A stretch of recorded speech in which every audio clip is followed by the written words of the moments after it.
আমার দুষ্টু মিষ্টি গল্প প্রিয় বন্ধুরা, তোমরা সবাই কেমন আছো? আশা করছি তোমরা সবাই অনেক অনেক ভালো আছো।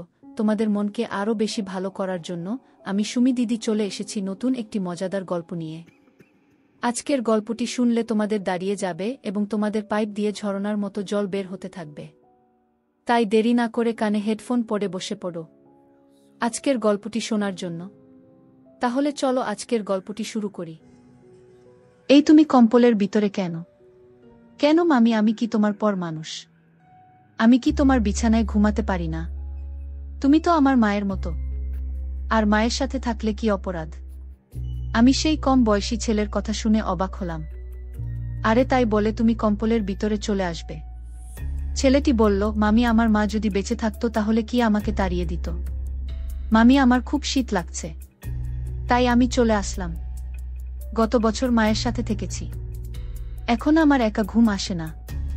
তারপর তার এমন এমন কথা শুনে আমার খুব কষ্ট লাগলো। তারপর আমি তাকে আমার বিছানায় থাকতে দিলাম। রাত যখন গভীর হলো তখন সেই 11 বছরের ছেলেটি আমার সাথে। বন্ধুরা, মূল ঘটনাটি শুরু করার পূর্বে তোমাদের কাছে একটা রিকোয়েস্ট, তোমরা যারা এখনো আমার চ্যানেলটিকে সাবস্ক্রাইব করোনি তারা আমার চ্যানেলটি সাবস্ক্রাইব করে পাশে থাকবা। এবার মূল ঘটনাটি শুরু করি। আমি যাকে বিয়ে করেছিলাম, মানে আমার স্বামীর একটা 11 বছরের মামাতো ভাই ছিল। সেই 11 বছরের মামাতো ভাইটা আমার দিকে এক অন্যরকম দৃষ্টিতে তাকিয়ে থাকত, যেন আমার কাছে তার কিছু চাওয়া। কিন্তু একদিন হঠাৎ ছেলেটি বলল, আমাকে আপনি গোসল করিয়ে দিবেন। আমি ভাবলাম তার বয়স 11, সে নিজেই গোসল করতে পারে, কিন্তু আমাকে দিয়ে গোসল করাতে চায় কেন? ছেলেটি কান্না করে বলল, আমার মা থাকলে আমাকে ঠিকই গোসল করিয়ে দিত। তার কথা শুনে আমার কিছুটা তার প্রতি মায়া হলো। তারপর একদিন গভীর রাতে ছেলেটি আমার কম্বলের ভিতরে আসে। তারপর কি ঘটেছিল তা জানতে ভিডিওটি শেষ পর্যন্ত দেখতে থাকুন। আমার নাম সেতু, আমার স্বামীর নাম রুবেল। আমি কিছুদিন যাবত লক্ষ্য করছি আমার রুমে প্রতি রাতে 11 বছরের একটা ছেলে আমার রুমে ঢুকে। সেই কম বয়সী ছেলেটি আমার সাথে কি করতে চায় এবং আমার কাছে কি চায়, কিন্তু আমি চোখ মেলে তাকাতেই আমি আর তাকে দেখতে পাই না। কিন্তু দরজা জানালা তো ভিতর থেকে লাগানো, তাহলে এই রুমে কিভাবে আসলো সে? ছেলেটি তখনও সেখানেই দাঁড়িয়ে আছে। সেতু ভাবল, কে ছোট বালকটি আমার রুমে কি করছে? সেতু এই ভেবে তার পিছনে থাকা বেড সুইচটা অন করে এবং যেই সামনে তাকায় দেখে যে তার এখন রুম সম্পূর্ণ খালি, কেউ নেই তার রুমে। কিন্তু একটু আগেই যাকে দেখতে পেল সে কে ছিল তাহলে? ভাবতেই যেন সেতু খুব ভয় পেয়ে যায়। তার শরীর ঘামতে থাকে। এটা এমনিতেই শীতের মৌসুম। সেতুর কপাল বেয়ে ঘাম পড়তে থাকে। সে ভাবল, এটা কোনো ভূত 11 তো।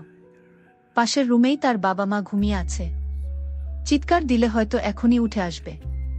কিন্তু সবচেয়ে বড় কথা হচ্ছে, এটা যদি আমার বিভ্রান্তি হয়ে থাকে তাহলে সবাই আমাকে নিয়ে উপহাস করবে। কেননা আমি একজন ডাক্তার। তার কাছে ভূত বলতে কিছুই নেই এখানকার যুগে। আর মাত্র কয়েকদিন পর সে নিজেই নিজের হবু স্বামী রুবেলের সাথে একটা ছোট্ট ক্লিনিক খুলতে যাচ্ছে। রুবেল নিজেও একজন ডাক্তার। তাদের প্রেম 2 বছর আগে শুরু হয়েছে, যখন তারা মেডিকেলে সেকেন্ড ইয়ার পড়ে। সেতু পড়াশোনায় খুবই তীক্ষ্ণ মেধা সম্পন্ন ছিল, কিন্তু ক্লাসের বাহিরে সে কারো সাথে একটা কথাও বলতো না। সবসময় যেন মন মরা হয়ে থাকত। কিন্তু রুবেল মনে মনে সেতুকে খুব ভালোবাসত। যদিও অনেকবার সেতু রুবেলকে রিজেক্ট করে দিয়েছিল, কিন্তু রুবেল ও ছিল নাছোড় বান্দা। সেতুকে ভালোই ভেসেই যাচ্ছিল। ফলশ্রুতিতে সব গল্পের শেষের মতো একসময় সেতু রুবেল এর কাছে হেরে যায়। এদিকে বর্তমানে সেতু রুমে কাউকে না পেয়ে কিছুটা হতভম্ব হয়ে যায়। তাই এতক্ষণ ভাবনার জগতে ডুবেছিল। তার ভাবনার বিচ্ছেদ ঘটে একটা অদ্ভুত রকমের বিড়াল এর আওয়াজ। বলে রাখা ভালো, এই বিড়ালটা 11 বছরের ছেলেটি আমার রুমে বিড়াল ছেড়ে দিয়েছিল, আমাকে হয়তো ভয় দেখানোর জন্য। এর মাধ্যমে ঘাড় ঘুরিয়ে একটু নিচে তাকাতেই দেখল কালো রঙের একটা বিড়াল সেতুর দিকে তাকিয়ে আছে। সেতু বুঝতে পারছিল কিছুটা এটা 11 বছরের ছেলের কাজ, কিন্তু কেন সে আমার সাথে এরকম ভয় দেখানোর চেষ্টা করে? অবশ্যই এর পিছনে কোনো রহস্য আছে। আমি ভয় পেয়ে গেলাম বিড়ালটি দেখে। আমি ভয় পেয়ে দৌড়ে মা বাবাকে পাওয়ায় 2 হাত দিয়ে জড়িয়ে ধরি আমি। মা কি হয়েছে জানতে চাইলে আমি সবকিছু বলি। মা বাবা দুইজনই সেতুর রুম দেখার জন্য আসে, কিন্তু তারা সেই ছেলেটি কিংবা সেই বিড়ালটি কোনোটিকে খুঁজে পায় না। জানালাও লাগানো। তাই তারা এক প্রকার নিশ্চিত হয়ে যায় যে তাদের মেয়ে দুঃস্বপ্ন দেখেছে। মা বাবা আমাকে বুঝিয়ে চলে গেল। রুমে শুধু বসে রইলাম আমি। চারদিকে আবার নিজের দু চোখ বুলিয়ে নিল। মন দিয়ে সব কিছু দেখতে লাগল। সেতু নিজেও বুঝে নিল যে এটা শুধু তার দুঃস্বপ্ন ছাড়া কিছুই ছিল না। তাই সে নির্বিঘ্নে আবার শুয়ে পড়ল। পরের দিন সকালে সেতুর ঘুম ভাঙল রুবেল এর ফোনে। এটা যেন এখন রুটিন হয়ে গেছে। রোজ সকালে সেতুর ঘুম ভাঙানোর দায়িত্বটা যেন রুবেল নিজেই নিয়েছে। সেতু পাশে থাকা ফোনটা তুলতেই রুবেল বলতে লাগল, কি করো তুমি? এই তো বিছানায় শুয়ে শুয়ে চাঁদ দেখি। এই তোমাদের বাসার ছাদ ফুটো হয়ে গেছে নাকি? না হলে বিছানায় বসে চাঁদ কিভাবে দেখো? আরে বোকা, আমি তো মজা করেছি। তাছাড়া এই দিনের বেলায় চাঁদ কোথায় পাবো আমি? ওহ তাই তো, থাক আর হাসতে হবে না। কি বলবে বলো, আমার ফ্রেশ হতে হবে। চলো না আজ আমরা দেখা করি। কতদিন হয়ে গেল দেখা করি না। দেখা হলে গল্প করতে পারবো, মনটা হালকা হবে। শুধু ফোনে কথা বলে সময় পার করে দিই। পরশু দিন ও তো দেখা করলাম, আর আগামীকাল কালই তো আমাদের বিয়ে। ওহ বুঝেছি, দেখেছ আমাদের মনের কত মিল। আমি কি বুঝাতে চেয়েছি তুমি বুঝে ফেলেছ। ঠিক আছে, আসবো এখন, বাই। বলেই সেতু ফোনটা কেটে দিল। ফ্রেশ হয়ে খাবার খেয়ে নিয়ে বেরিয়ে পড়ল যেখানে রুবেল আর সেতু রোজ দেখা করে আসছে। সেতুদের কোনো গাড়ি নেই, তাই সেতু রিকশা ব্যবহার করছে। পার্কের সামনে নামতেই দেখে রুবেল দাঁড়িয়ে আছে। দুইজনে মিলে ভিতরে গিয়ে বসে গল্পগুজব করছে। হঠাৎ করে সেতু নিজের ভিতর কিছুটা অস্থিরতা অনুভব করতে থাকে। নিজের ভালোবাসার মানুষ, নিজের হবু স্বামীর সাথে সদ্য হাসি খুশি করা মেয়েটা যেন নিমেষেই কিছুটা অস্থিরতা অনুভব করছে। এই অস্থিরতা কিসের চাইতেও যেন মনে করতে পারছে না সেতু। রুবেল সেতুর এই দিকটা খুব ভালোভাবে লক্ষ্য করল। সে কিছুই না বলে শুধু সেতুর এমন দশা দেখে যাচ্ছে।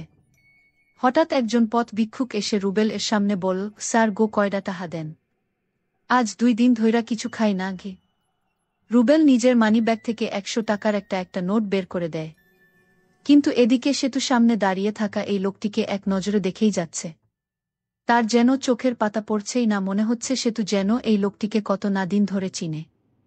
কিন্তু সেতুর চোখে এই লোকটি 11 বছরের ছেলে, আর রুবেলর চোখে 60 বছরের বুড়ো। সেতু দেখল ছেলেটি তাকে ইশারা করে বলছে, আজ রাত দেখা হবে তোমার সাথে এবং অনেক কথা আছে। সেতু তার এই কথা শুনে আর সহ্য করতে না পেরে অজ্ঞান হয়ে যায় এবং রুবেল এর সামনেই মাটিতে লুটিয়ে পড়ে।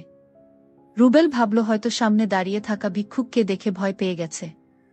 তাই রুবেল ভিক্ষুকটিকে চলে যেতে বলল। রুবেল তাড়াতাড়ি করে সেতুকে তুলে নিজের গাড়িতে শুয়ালো। সেতুদের বাড়িতে নিয়ে যেতেই নিজের মেয়েকে অজ্ঞান অবস্থায় দেখে সেতুর বাবা মা যেন খুবই চমকে গেল। কিন্তু রুবেল তাদের সান্ত্বনা দেওয়ার জন্য বলল যে সেতু শুধুমাত্র ফ্রাস্ট্রেশন এ পরে জ্ঞান হারিয়েছে। এই বলে রুবেল নিজের বাসায় চলে গেল। কোনো না আগামীকালই তাদের বিয়ে। অনেক প্রস্তুতি এখনো বাদ আছে। পরের দিন দুই পরিবারের মাঝে যেন খুশির পাহাড় নেমে আসে। আজ সেতু আর রুবেলর বিয়ে। বাহিরের সবাই রুবেল এর সাথে কথা বলছে, আর এদিকে ঘরের ভিতর সেতু বসে আছে। রুমে কেউ নেই। যেখানে সেতুর সবচেয়ে বেশি খুশি হওয়ার কথা সেখানে সেতু কিছুটা মন মরা। ধীরে ধীরে বিয়ে খুব ভালোভাবে সুসম্পন্ন হলো। বসে যে রুবেলর বাড়িতে প্রবেশ করল। রুবেলর একটা মামাতো ভাই ছিল, তার বয়স 11 বছর, দেখতে অনেক সুন্দর। ছেলেটির নাম বাপ্পি। রুবেলর মামাতো ভাইয়ের মা বাবা ছোটবেলায় মারা যায়। তার আর আপন বলতে পৃথিবীতে কেউ ছিল না। আর তাই রুবেল তাকে নিজের বাড়িতে এনে স্কুলে ভর্তি করে দেয়। আর তখন থেকেই রুবেলর মামাতো ভাই তাদের বাসায় থাকে। যাই হোক, আমি যেদিন রুবেলর ঘরে বসে যে গেলাম, তখন দেখতে পেলাম 11 বছরের ছেলেটি বাপ্পিকে। বাপ্পিকে আমি দেখে অবাক হয়ে গেলাম। আমার রুমে যে ছেলেটিকে দেখতে পেতাম ঠিক রবিনের মতো। আমার মনে হচ্ছে এই ছেলেটি আমার রুমে যেত। কিন্তু কেন যেত তার মতলব আমি বুঝতে পারিনি। একদিন ঠিকই বুঝতে পেরেছিলাম, সেটা আবার অনেক কৌশলে। এই বিষয়টা পরে বলছি। আমি তখন ছেলেটিকে দেখে আমি তাকে ডাক দিলাম, বাপ্পি তুমি আমার কাছে আসো, তোমার সাথে আমার কথা আছে। আমি ডাক দেওয়ার সাথে সাথেই সে আমার কাছে চলে আসলো। আমি তাকে জিজ্ঞেস করলাম, তুমি কতদিন ধরে এ বাড়িতে আছো? সে বলল, আমার বয়স যখন 5 তখন থেকেই আমি এ বাড়িতে আছি। তোমার মামাতো ভাই মানে রুবেলের সাথে যে আমার প্রেম ছিল সেটা তুমি কি জানতে? সে বলল, রুবেল ভাইয়ার আর তোমার যেদিন প্রথম সাক্ষাৎ করো এবং ভাইয়া যেদিন তোমার সাথে ফোন আলাপ করে তখন আমি সব শুনতাম। তোমাদের প্রেম সম্পর্কে সব জানতাম আগে থেকেই। আমি তার কথা শুনে অবাক হয়ে গেছি। তাহলে কি এই ছেলেই আমার রুমে রাতে যেত, কিন্তু কেন যেত? এর কিছুই আমি জানতাম না। তবে কেন যেত এটা আমার জানতে হবে। কিছুদিন পরের কথা, আমি যখন ভাতরুমে গোসল করতে যাই তখন এই বাচ্চা ছেলেটিকে আমি ভাতরুমে দেখতে পাই। আমি যেদিকেই যাই শুধু তাকেই দেখতে পাই। কেন সে আমাকে ফলো করে? আমার কাছে কি চায়? ছেলেটি আমার দিকে বাজে দৃষ্টিতে তাকিয়ে থাকত। আমি তাকে জিজ্ঞেস করলাম, তুমি এভাবে তাকিয়ে কি দেখছা? সে বলল, আমি কিছুই দেখি না, তবে তোমার প্রতি আমার কেন এত মায়া লাগে জানি না। আমার ইচ্ছা করে 24 ঘন্টা তোমার দিকে তাকিয়ে থাকি। আমি বললাম, কি বলছো তুমি, তোমার কি মাথা ঠিক আছে? সে বলল, আমার মাথা ঠিকই ঠিক আছে, তোমার মাথায় সমস্যা আছে। আমি তার প্রতিটি কথা শুনে আমার অবাক লাগত। সে আমার সাথে অদ্ভুত অদ্ভুত কথা বলতো যেটা বড় মানুষও বলতে পারত না। বিয়ের প্রায় আমাদের 6 মাস হয়ে গেল। এইদিকে আমার স্বামী আমাকে বলল, আমাদের একটা ক্লিনিক রেখেছিলাম, সেই বিষয়ে কথা বলতে বা কনফার্ম করতে তার ঢাকা যেতে হবে কিছুদিনের জন্য। পরের দিন আমার স্বামী চলে গেল ঢাকায়। আমি বাসায় একা, আমার শ্বশুর বাড়িতে ছিল শুধু। আমার শাশুড়ি মা অনেক আগেই মারা গিয়েছিল। তারপর রাতের খাবার খেয়ে আমি আমার রুমে ঘুমাতে গেলাম। রাতের মাঝামাঝি সময় আমার ঘরে আমি কারো হাঁটার শব্দ শুনতে পেলাম এবং আমি আমার নিজের বাড়িতে যে বিড়ালটা ছিল সেই বিড়ালটা আমার রুমে দেখতে পাইলাম। আমি ভয় পেয়ে কান্না করতে লাগলাম। হঠাৎ করে দরজাটা খুলে 11 বছরের ছেলেটি আমার কাছে এসে বলল, কি হয়েছে আপনার, কোনো সমস্যা হয়েছে কি আপনার? আমি বললাম, আমাদের বাড়িতে এই বিড়ালটাকে আমি দেখতে পেতাম, কিন্তু আজ দেখি আমার শ্বশুর বাড়িতেও এই বিড়ালটা দেখতে পেলাম। আর তাছাড়া আরও একটি কথা হলো, তোমাকে আমি বলিনি এখনো। ঠিক তোমার মতো একটা ছেলেকে দেখতে পেতাম প্রতিরাতে আমার রুমে, কিভাবে আসতো আমি জানি না। তখন সে আমাকে বলল, এটা আপনার মনের ভুল, আপনি মনে হয় দুঃস্বপ্ন দেখেছেন। আমি বললাম, না, আমি এটা বাস্তবে দেখেছি। সে আমার কথা কিছুতেই বিশ্বাস করল না। এরপরের দিন আমি গোসল করতে গেলাম, তখন ছেলেটি আমাকে বলল, আমার একটা কথা রাখবে। আমি বললাম, কি কথা? সে বলল, আমার মা আমাকে গোসল করিয়ে দিত, নিজ হাতে খেয়ে দিত। আমি আজ 4 বছর যাবত সেই স্নেহ থেকে বঞ্চিত। তাই যদি আপনি কিছু মনে না করলে আমাকে আপনি গোসল করিয়ে দিবেন এবং নিজ হাতে ভাত খাওয়াইয়া দিবেন। আমি তার কথা শুনে অবাক হয়ে গেছি। আমি তখন তাকে সান্ত্বনা দিয়ে বললাম, আরে বোকা, তখন তো তুমি ছোট ছিলে আর এখন তো তুমি বড় হয়েছ। এখন তুমি নিজে নিজে গোসল করতে শিখেছ, নিজ হাতে খাইতে শিখেছ। এখন তো তুমি বড় হয়েছ। আমার কাছে তার এই চাওয়াটা আমার কাছে যেন অদ্ভুত লাগল। সে নিজেই পারে গোসল করতে, কিন্তু আমাকে বলছে গোসল করিয়ে দিতে।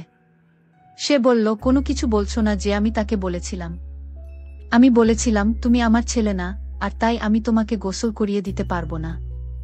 হঠাৎ লক্ষ্য করলাম ছেলেটির চোখ দিয়ে পানি জল জল করে পড়ছে, কান্না করছে, আর আমাকে বলতে লাগলো, বড়দের কাছ থেকে শুনেছি ভাবি হচ্ছে মায়ের সমতুল্য।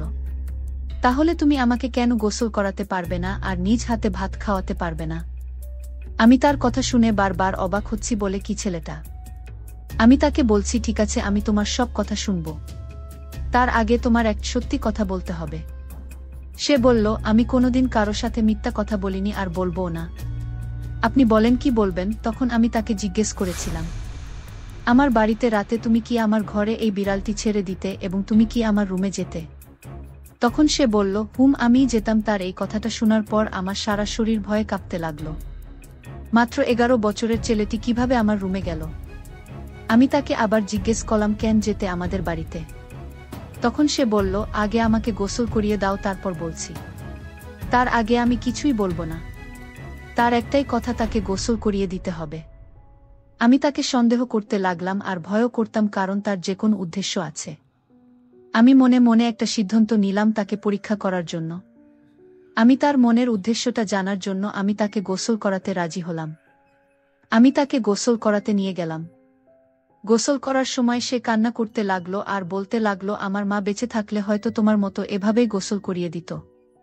11 বছরের সেই ছেলের কথা শুনে আমি অবাক হতাম। ঠিক আছে, আজ তো তোমায় গোসল করিয়ে দিলাম, তোমার কথা রাখলাম। এখন বলো, এই বিড়াল এবং আমার ঘরে তুমি কিভাবে যেতে? তখন সে যে কথাটা বলল তা শুনে আমার মনে হলো আমার দম বন্ধ হয়ে আসছে। সে বলল, আমার মা মারা যাওয়ার পর আমি আমার মায়ের জন্য কান্না করতাম। আমি আমার মাকে কিছুতেই ভুলতে পারতাম না। আমার মায়ের মুখখানা সবসময় চোখে ভেসে উঠত। আমার রাতে ঘুম আসত না। আমি মামার কোনো কথা শুনতাম না। আমি এদিক সেদিক চলে যেতাম। তখন মামা আমাকে একজন সাধু বাবার কাছে নিয়ে চলে। সাধু বাবা আমায় দেখে বলল, এই ছেলে তার মায়ের জন্য পাগল। সে যদি তার মাকে দেখতে না পায় তাহলে কিছুদিনের ভিতরে পাগল হয়ে যাবে। মামা বলল, তাহলে এখন উপায় কি? সাধু বাবা তখন বলল, ওকে আমি একটা পোষা বিড়াল দিব, আর এই বিড়ালটি যার ঘরে থাকবে সেই ঘরে অবিবাহিত মেয়েটিকে সে তার মায়ের মতো দেখতে পাবে। সাধু বাবা তখন আমার মামাকে এই বিড়ালটি দিল এবং বলল যে এই বিড়ালটি যার বাড়িতে রাখবে সেখানেই তার মাকে দেখতে পাবে। মামা তখন এই বিড়ালটি দিয়ে আমায় বলল, আমার সন্তান মানে আমার মামাতো ভাই যাকে বিয়ে করব তার বাড়িতে রেখে আসো। আমি তাই করলাম। এরপর থেকে আপনারে দেখতে মায়ের মতো লাগে। তাই আপনাকে দেখার জন্য আপনার রুমে যেতাম, কারণ আপনি তখন আমার চোখে মায়ের মতো হয়ে গিয়েছিলেন। তাই আপনার মায়া আমি কিছুতেই ভুলতে পারিনি। আর মায়ের কিছুটা অভাব পূরণ করার জন্য আমার মামাতো ভাই আপনাকে বিয়ে করে। কারণ গুণী লোকেরা বলতো ভাবি মায়ের মতোই হয়। আর তাই আপনাকে এ বাড়িতে বিয়ে করে আনা হয়েছে। হয়তো এই সম্পূর্ণ প্ল্যান মামার ছিল, শুধু আমাকে ভালো রাখার জন্য। আমি তার কথা শুনে অবাক হয়ে গেলাম এবং তাকে আমি মায়ের মতো স্নেহ করা শুরু করলাম। বন্ধুরা, তোমরা যারা আমার ইমো নাম্বার চাও তারা আমার চ্যানেলটি সাবস্ক্রাইব করে পাশে থাকো, কেননা পরবর্তী গল্পে আমি আমার ইমো নাম্বার তোমাদেরকে দিব এবং তোমরা সবাই আমার সাথে ভিডিও কলে কথা বলতে পারবে।